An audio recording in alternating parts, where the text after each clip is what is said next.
Good evening. Like I said, we're short on time tonight, so I will try to share with you what I have here.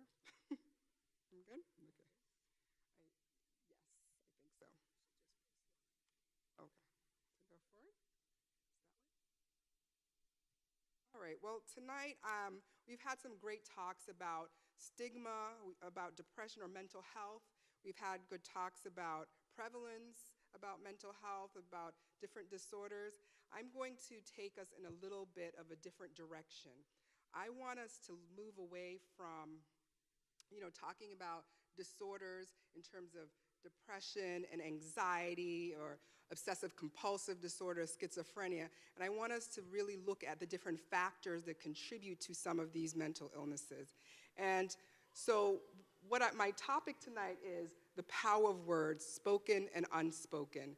And why I chose words are very important and an important factor that contribute to mental illness. So basically, researchers and clinicians nowadays are moving away with the National Institute of Mental Health, where instead of looking at the diagnostic criteria for depression and anxiety, we're looking more at what's the etiology, what's the cause, how can we prevent these illnesses? Because as you can see in the numbers, that the numbers are going up and they're not going down.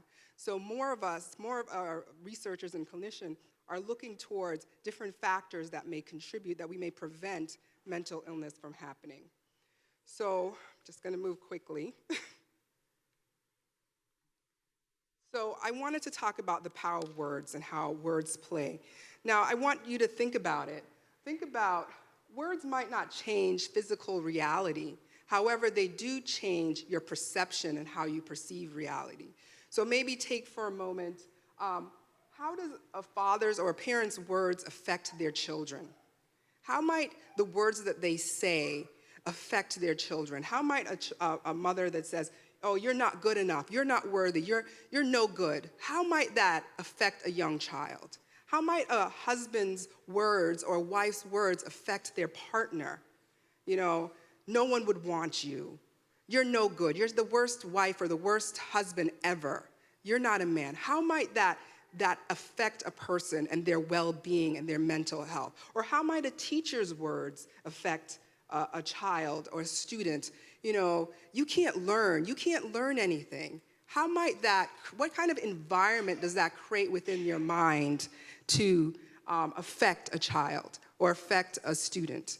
So that's where I want to lead to. So one study that I really think is important for us to think about is, it's called the ACE study. Some of you may have heard it. It basically stands for the Adverse Childhood Experience Study. This study was conducted in the late 1990s, and it was conducted by two researchers, one from the Center of Disease Control and the other one from Kaiser Permanente. It's a HMO over in the West Coast. And they did this landmark study. It included 17,000 middle-class individuals, and they asked them about their childhood experience, and they linked it to different health outcomes. And the results that they achieved from this study really changed the landscape of how healthcare providers relate and treat illnesses. The results weren't really surprising to mental health, people in the mental health industry in terms of psychologists and social workers and psychiatrists, because we always knew that mental illness or mental health contributes to all types of disorders, severe mental illness, but also physical conditions. And what they found out was they created this thing called the ACE score. And so what an ACE score is, basically they looked at the different traumas that exist in childhood versus they looked at physical abuse, sexual abuse, emotional abuse. They also looked at if one of your parents were mentally impaired, if your parents were divorced, if there was domestic violence in your home, if there was some kind of abandonment issues and neglect. And they looked at those factors, and what they found was remarkable. The correlation that existed between childhood trauma and childhood stress really surprised everyone in the sense that they found that if you had 4 ACE scores, and the higher your ACE score, it goes from each trauma counts as 1, and there are 10 ACEs. And the higher your ACE score, it indicated not only your health outcomes for mental illness, your chance of having depression, anxiety, OCD, and the list goes on, but it also increased your risk for cancer, diabetes, lung cancer, all of these medical conditions. And they were blown away by that. And why is that? Why is that happening? Why do you find that childhood trauma, stress that happens in your childhood, affects your health outcomes? And basically, it's basically this. And if you look at this diagram here, when you have stressful events in your childhood, they create an environment, not only when you're thinking about a childhood in a domestic violence situation where there's trauma and where they're afraid, what happens is your body goes into, you have your nervous system, and your nervous system, you're afraid, you're perceived threat. And what happens within your body is a stress hormone. All your neurotransmitters, all your hormones get released. They get ready to fight or to run. And when your body is in a constant state of trauma in your environment, that affects your brain development. So when you think about a child who's in an environment where they're being sexually abused or they're being witnesses of a crime, where they have a parent who has struggles with substance abuse, where they're not really sure about what's happening to them, can you think about how that child, again, you can see that they have some neurodevelopmental issues, but then when you look up the pyramid, you can see there's social and emotional consequences as well. How does that child function within the classroom? How does that child form relationships and friendships? And therefore, when they're having struggles and those things, that again, you go up the pyramid, it increases their risk of adopting risky behaviors, engaging in substance abuse, engaging in other risk-taking, illegal activities perhaps. And then again, it increases, you go up the pyramid again, it increases their probability for disease and also early death. So as they found in this study, the higher your ACE score, it's correlated to your health outcomes. Not only mental health outcomes, but physical health outcomes. And so I wanted to tell you, so what does that mean? What does that mean for us? That means that when we look at it, why is this so important? Why did this matter? And how does it relate to words? Basically, what happens is early trauma events create a belief system within you that covers how you feel about yourself, how you feel about the world around you, and what you believe can happen in your future. And when you have negative view of yourself, you have a negative view of your environment, you have a negative view of your future, that is in itself, if you look at some different perspective, that in itself can be a depressive episode. That can create anxiety, and that creates a toxic environment into your body. I know some of the other people talked about some of these neurotransmitters and all of those things that are in your body. Those situations can create a situation in which can create disease, both mental and physical disease, okay? So tonight, as I'm rushing through this, I want us to focus, I want you to leave here with a tool. A tool, something in order to help, because I know some of you probably will not go out and seek help if you need it, but there are things that you can do for yourself. There are things that you can change for yourself that can help you not to develop a mental illness, or if you have one, you can use this tool to help yourself to be better and to really improve and increase your life satisfaction. Because it's very sad, and each day I see many, many people. I've been working as a psychologist for many years, since 2006 in Plantation, and before that in Massachusetts.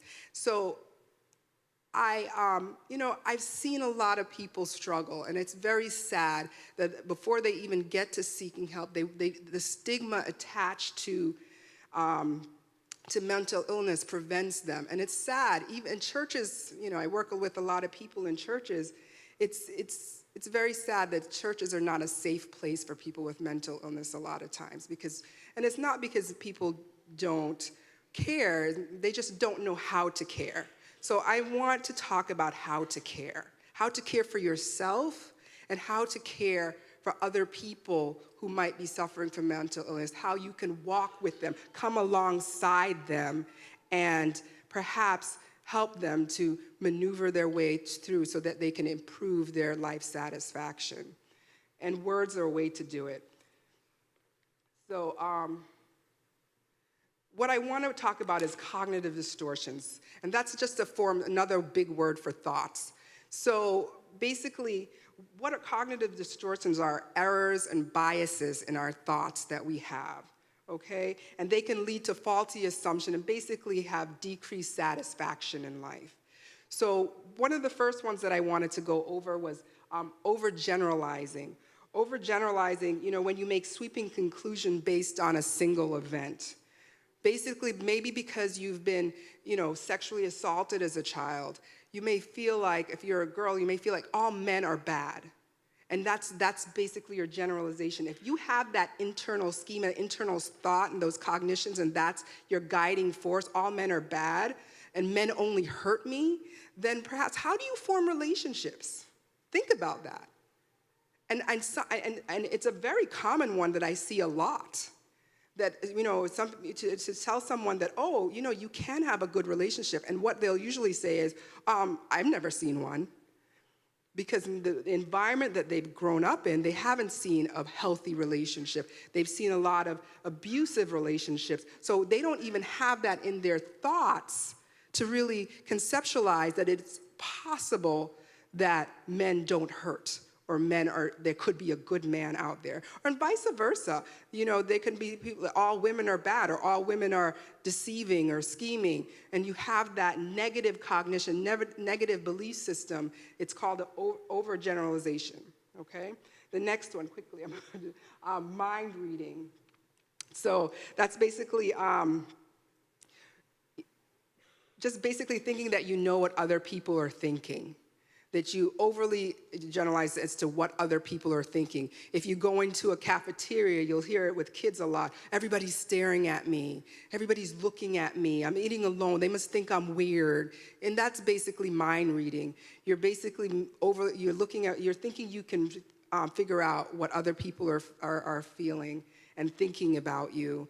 And usually you'll find that with a lot of people with social anxiety disorder, that's when it goes to its severe realm, that, nobody wants to be my friend. Those are cognitive distortions that affect your ability to perform, affect your ability to live a happy life. And really quickly, my notes and the slides are different. So polarized thinking, black or white thinking, you don't see the gray area in things. Basically, black and white thinking, you're unable, it's either I'm all bad, I'm bad, and there's nothing good within me. And there are a lot of people who think that. They have this sense of doom, polarized thinking.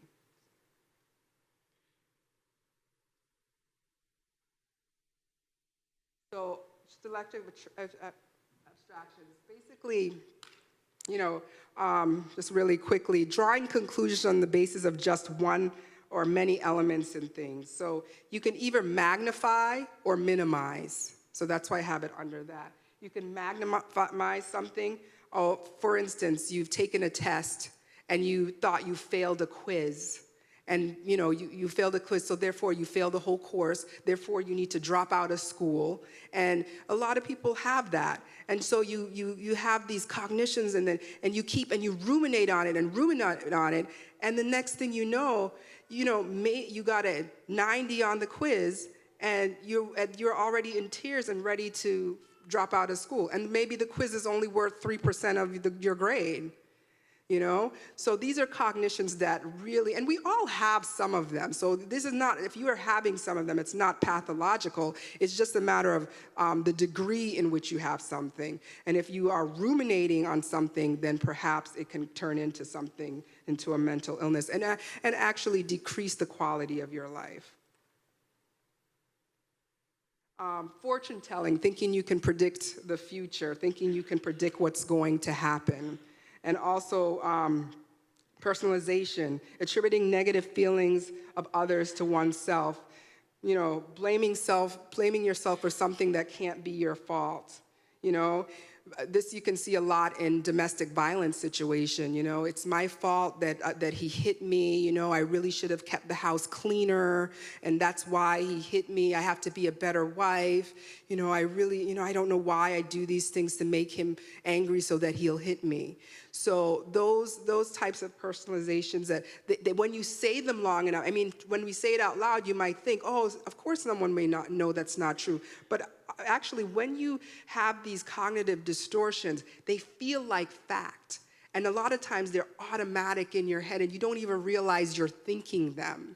And so when you have a cognitive distortion, sometimes you can go through and figure it out yourself. Sometimes you need assistance in terms of identifying those negative thoughts and assistance in terms of reshaping them into something positive, into something that is that's more productive for you.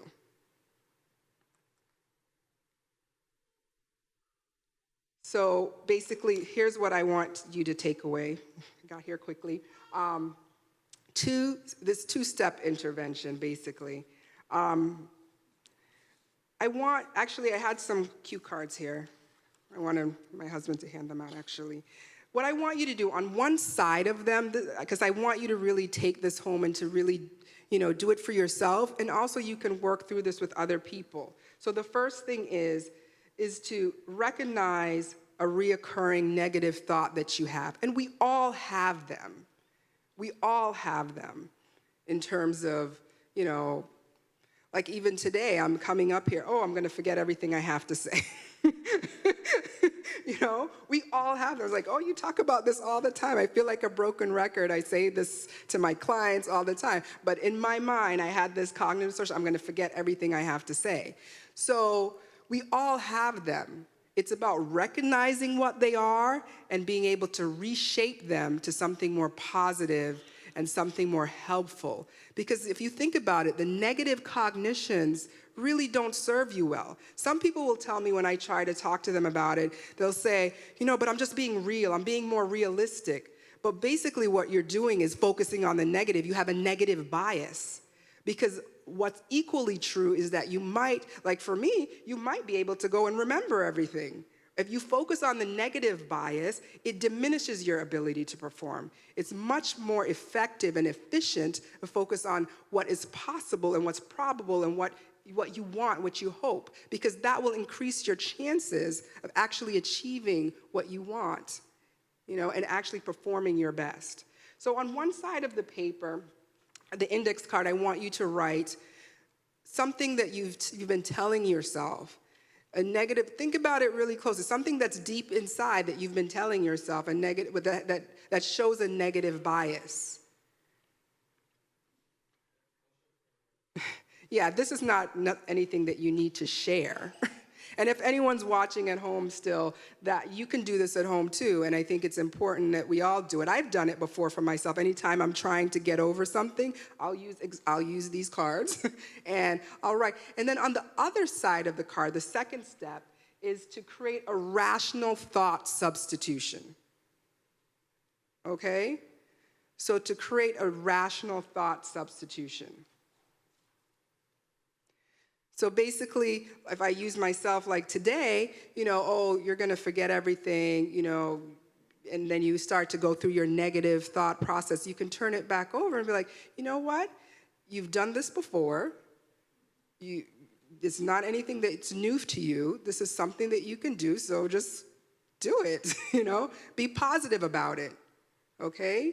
So it's easy, you know, you can see how you can create a positive thought substitution. Okay. So this is something that you can do for yourself. You can also do it for other people. That's, you know, okay, you're having these thoughts, okay, and you can, if you have a friend, you might ask, okay, you're having these negative thoughts. Okay, what evidence do you have for these thoughts? Do we have evidence that we can think of it a different way? So you might want to, you can use this with other people as well. Okay. And guiding principles to end. Basically, not only do you have to watch your thought life, your unspoken thought life, but also your environment around you. So number one, No name calling of others or self-criticism.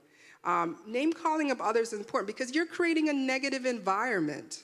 You think you're calling somebody else, but that's really damaging you as well. So creating that positive environment is important to your mental health. Also, resist gossiping and speaking ill of other people. Again, that's a negative environment that you're creating for yourself. Because think about it, the more you speak of others, you're a rational person. Be like, okay, if I'm speaking about something, somebody could be speaking about me.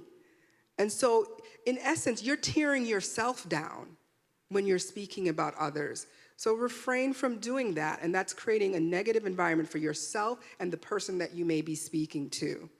Also, stop all self-deprecating thoughts, and I know Cassandra spoke about that earlier, and that's a major one. Self-deprecating thoughts, major factors in many mental health conditions, not only depression, but also anxiety, obsessive compulsive disorder, attention deficit hyperactivity disorder. When you talk to children who suffer from ADHD, and they've done studies, they receive so many negative messages, and they internalize them about their performance, and and they have so many issues in terms of keeping focus, and they're trying really hard, but yet they keep receiving negative messages, and then they have these self-deprecating thoughts. I can't do it, something's wrong with me. So these are very important things. Stop self-deprecating thoughts. It really diminishes your ability to perform. And there's some Bible text that I've attached to it, but you can read that. And number 4, boost the positive energy of your words. Positive energy of words. Use things like, use positive language. Describe yourself in good fashion. I'm wonderful. I'm bright. Things like that. Really try to use words that enhance your self-worth. Surround yourself with positive, uplifting words. In my office, I always have these decks of cards, and they're positive affirmations. And I always tell my clients, okay, this is your prescription for today. And and I have the cards, and they pick one, and it never fails. When they read this positive affirmation, they light up for that second. They light up. And I say, take that with you every day and repeat that to yourself every day. And clients that do that, it really makes a huge difference in their life. And no matter what, and believe me, I see a lot of people with different traumas and different diagnoses, and I've seen the power of words. And I believe that if you kind of put these guiding principles in your life, you can help yourself and you can share them with others, that they too can help and, be well. And just some biblical guidelines and some Bible texts that are there, because the Bible talks about this. I think this cognitive orientation, which I just reviewed, is very consistent with biblical principles in terms of watching your words. As a man thinketh. Is that one up there? I'm not sure which one I put up there. Anxiety in a man's heart weighs it down, but a good word makes it glad.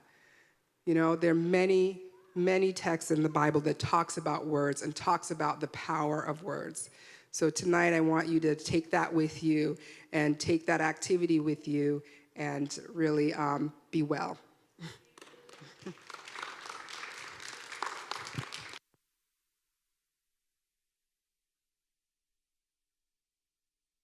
Thank you so much, Dr. Malone. We are fearfully and wonderfully made. Isn't that wonderful? I love it. All right, so we just want to thank Dr. Malone and Sister Cassandra for that wonderful presentation, and thank you all. I don't know if we have time for 1 or 2 questions.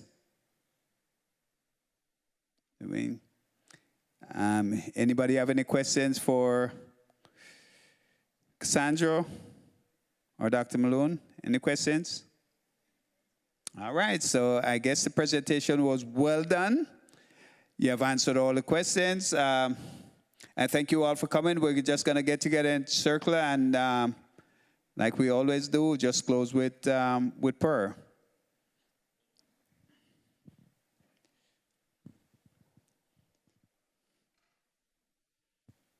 I don't know if Lyndon have any online questions, and I mean they're off, but all right, let's just get in the middle here, hold somebody's hand, and like I always say.